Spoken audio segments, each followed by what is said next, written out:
Hello, hello, hello. Yeah. Ooh, look at my hair. My hair's all sticking up. Hello, hello, hello, everybody. Good afternoon. Well, it's afternoon here in Western New York. I just wanted to show y'all how we are milling our crab apples for crabapple butter. And I'll tell you what. One thing I'm going to say before I turn the camera. Crab apples are apples, but they aren't the same color. Woo! Oh, you're dripping. Sorry, he was dripping. They're not the same. They're apples, but they're not the same color as apples. They're a beautiful hue of red. When you cut them in half, they're beautifully pinkish red inside. They're a beautiful color. So I'm going to turn the camera so y'all can see as Pat mills these crab apples, and holy moly, are they pretty, and they smell good. So hope everybody can see. Look at that pretty color red. This stuff is so pretty. Now, yesterday we made the applesauce, but this is going to be different because it's crab apple butter. And the butter, we take that pulp that's in this bowl, we will boil it down until it gets thick, and we will add sugar and spices, and it's butter. And fruit butter is what you would use in place of butter. For example, I love my fruit butter on my pancakes, my waffles, my French toast, biscuits. Anytime that you would use butter, you use fruit butter replaces butter. And this is such a beautiful hue. It's such a pretty color. And they are milling a little different than the apples were. They seem a little juicier. Yeah, they seem a little juicier. But that's what we're doing today. We are milling the crab apples. I just wanted y'all to join us a little bit while we mill these crab apples. Because they are pretty and they smell delicious. They smell delicious. Crab apples are a little sour. I would compare the taste to something like a rhubarb taste. So for crab apple butter, you just add a little extra sugar. How I make my crab apple butter, like I said, I boil it down till it's thick. Like it doesn't run off the back of a spoon right away.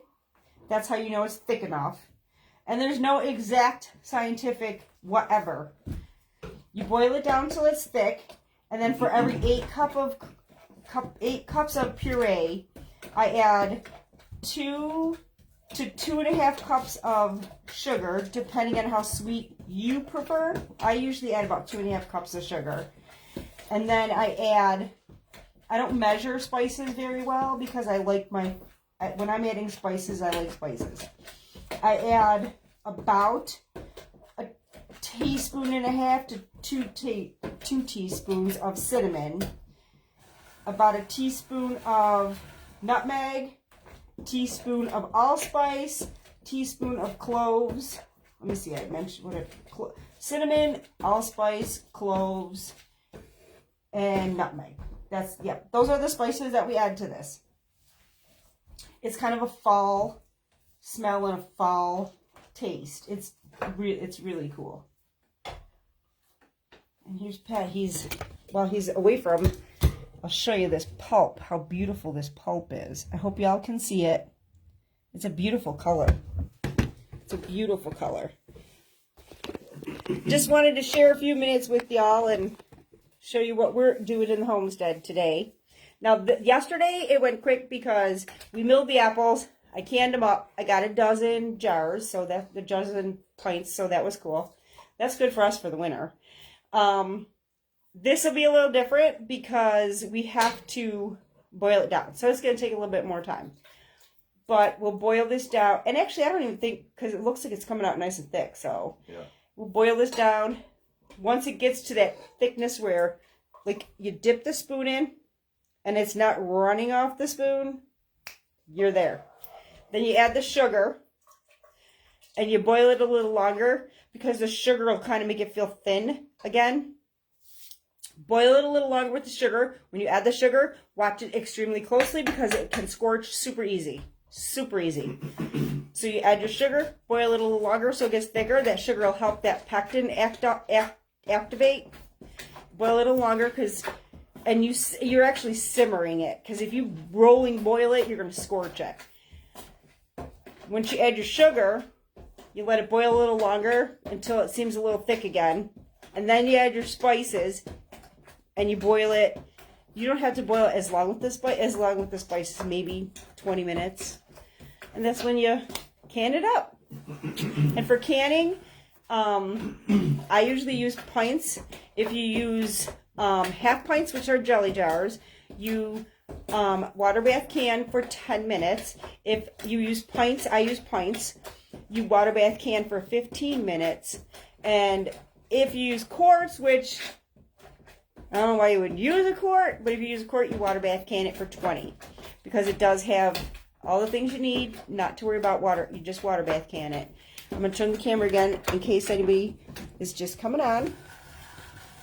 So y'all can see that beautiful crabapple pulp. That is just beautiful. I love that color. And it stays that color throughout the process. It might deepen a little bit once you add the sugar and the spices, but it's still beautiful.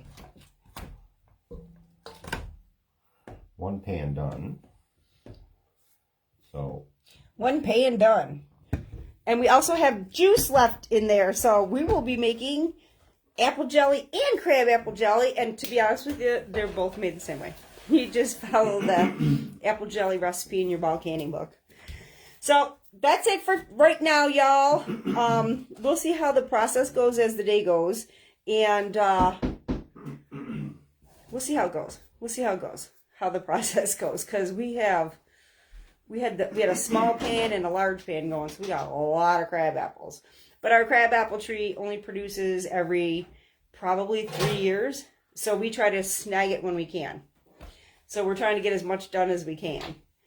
So that's all for today, guys. If the process is going good, and I might just check in with y'all when it's cooking, and I can show you what it looks like when it's coming off the back of the spoon, and when we put it in jars. So that's all for now. Thank y'all for joining me. Blessings to everyone.